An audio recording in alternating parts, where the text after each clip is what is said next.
Iya, kedua dewa Taiksu ini masih mengandung energi agung di tubuhnya. Namun, karena banyak dari mereka yang dilepaskan selama pertempuran di alam Suanyin, dan jika mudah ditelan, mereka masih harus menyerap energi dalam tubuh mereka ke lautan 10.000 hutan.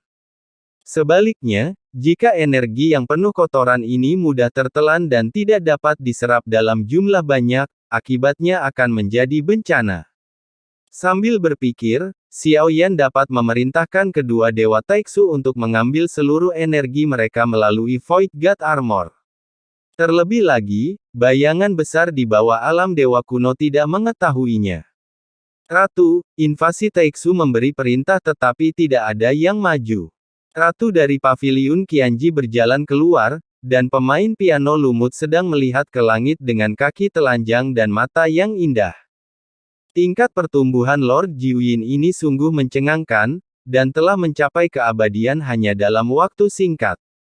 Tapi baginya, malapetaka lebih mengerikan dari musuh, hanya jika jumlahnya terlalu banyak barulah dia bisa menjadi Zhu Jiuyin yang sebenarnya. Sang ratu bergumam bahwa pertumbuhan yang cepat pasti akan membawa risiko besar, tapi Long Yi tidak memberitahu Xiao Yan. Faktanya, dia sudah samar-samar menyadarinya. Bas dengungan. Pada saat ini, raungan keras tiba-tiba datang dari seluruh alam dewa kuno. Seluruh alam dewa kuno tampak bergetar, menyebabkan hampir semua orang mengangkat kepala dan melihat bayangan raksasa di langit. Beberapa prajurit di alam dewa kuno yang telah melihat kekuatan suci Taiksu menunjukkan ekspresi gugup, karena mereka menyadari bahwa itu adalah sesuatu dari Taiksu, dan mereka tidak tahu mengapa itu tiba-tiba muncul di sini.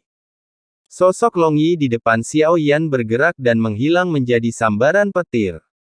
Di seluruh langit, Xiao Yan merasakan angin kencang menyapu Xiao Yan, dan seluruh langit menjadi gelap. Kedua Taiksu Shishi tiba-tiba menghilang tanpa jejak. Pada saat ini, sosok Xiao Yan dengan cepat menghilang. Hanya ketika dia berdiri di tanah dan mengangkat kepalanya dia dapat dengan jelas melihat bayangan hitam besar di udara. Apakah ini? Pertama-tama, yang terlihat adalah tubuh tak terbatas yang bercokol di langit di atas seluruh alam dewa kuno. Apa yang saya lihat sebelumnya hanyalah bayangan yang belum memadat, dan tidak terlalu besar untuk dilebih-lebihkan. Meski tidak sebesar Zhenwu, namun penampilannya nampaknya memiliki kekuatan Zhenwu yang mengintimidasi, ini disebut juga naga lilin. Posisinya di antara klan naga secara alami adalah milik Guaner dan satu-satunya di setiap dunia utama. Tentu saja, mereka tidak hanya termasuk dalam 9 yin, tetapi banyak binatang buas yang berasal dari satu garis keturunan.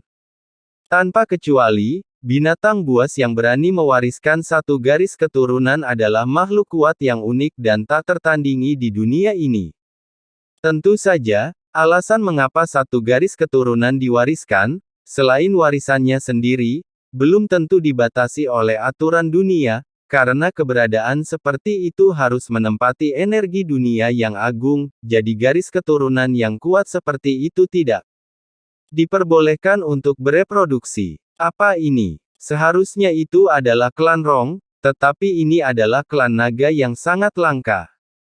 Ketika semua orang mendengar kata-katanya, mau tak mau mereka menyadari bahwa orang yang berbicara lebih cenderung mendengarkan apa yang Anda katakan daripada mendengarkan apa yang Anda katakan.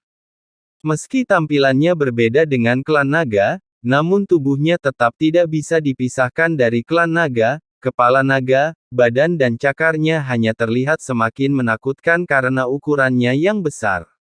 Meskipun naga biasa juga bagus dalam hal tubuh fisik, mereka belum pernah melihat naga sebesar ini. Belum lagi melihat tubuh asli Lord Jiuyin, bahkan mayatnya hanya rumor, dan mereka hanya bisa merasakan keterkejutan yang luar biasa ini. Lampu merah. Wujud asli Dragonborn di udara tidak bertahan lama. Tanpa mengherankan, kedua dewa Taiksu langsung ditelan olehnya. Segera, semburan petir dan guntur di langit menghilang dan kembali ke keadaan semula. Setelah sosok besar itu menghilang, Long Yi, yang telah berubah menjadi bentuk manusia, datang ke sisi Xiaoyan. Mengapa ayah tiba-tiba pergi? Long juga bertanya-tanya mengapa Xiaoyan terbang dari udara ke tanah. Aku tidak menyangka anak naga kita begitu tampan, ketika aku tidak bisa melihatnya dari udara. Xiaoyan tertawa dan berkata, dia sangat bangga dengan Long Yi saat ini. Long Yi menggaruk kepalanya sambil tersenyum dan berkata sambil tersenyum pahit. Faktanya, saya tidak terlalu menyukai tubuh fisik. Rasanya terlalu besar, dan masih tumbuh dengan kultivasi. Long Yi bergumam, dan Xiaoyan tidak bisa berkata-kata. Anda harus tahu betapa menakutkannya tubuh fisik seperti itu ketika melihatnya. Seluruh sensi. Sangat mudah untuk merasa muak dengan kekuatan mengerikan yang pasti akan ditimbulkan oleh kebesarannya, dan ini bukan hanya kebesaran visualnya saja. Mendengarkan apa yang dikatakan Long Yi, saya tidak percaya bahwa Long Yi, yang masih tumbuh, akan terus tumbuh, dan betapa mengejutkannya perubahan kekuatan akhirnya. Setelah akhirnya kembali, jangan hanya fokus latihan saja, mereka semua sudah menunggu kita. Xiaoyan tersenyum dan Long Yi memandang Xiao Manshen dan mengangguk. Saat Long Yi He Xiaoyan berjalan ke halaman, tawa dan tawa terdengar lagi, semua orang menjadi semakin ingin tahu tentang Long Yi, dan Long Yi diliputi dengan berbagai pertanyaan.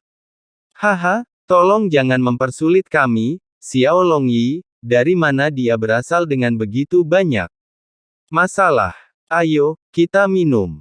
Laki-laki kedua menyela pertanyaan semua orang, belum lagi, bahkan Xiaoyan pun sangat penasaran.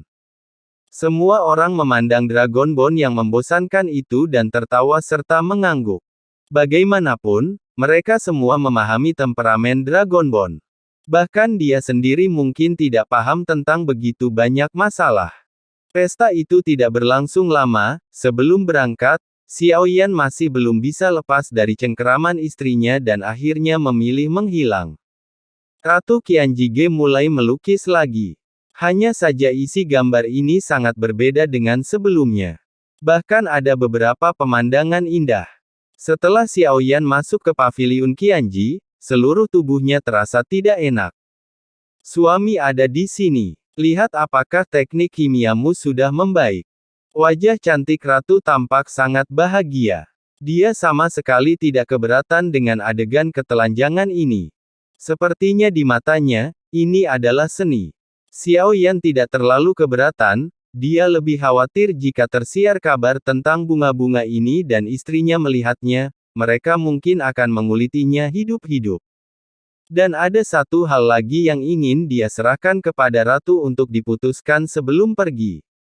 Xiaoyan tidak berdaya. Dia tahu tidak ada gunanya mengatakan apapun dan tidak ada cara untuk menghentikan ratu.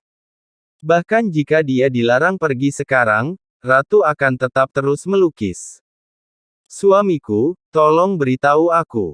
Ratu segera menghentikan kuas lukisan di tangannya dan memandang Xiaoyan dengan serius. Ini adalah penghormatan terbesar bagi Xiaoyan. Tangan Xiaoyan bersinar terang dan dia mengeluarkan danau Jiu Musen. Di antara mereka adalah para pendahulu dunia yang luas. Saya ingin mengucapkan terima kasih kepada senior saya yang telah membantu saya selama periode ini. Saya pikir mereka tinggal di Sensi Changmang dan dihancurkan oleh Taixu. Para senior pasti ingin membalas dendam Changmang dan tinggal di Sensi untuk mendapatkan kembali kekuatan mereka. Para senior akan dapat memberi Sensi uluran tangan ketika saatnya tiba.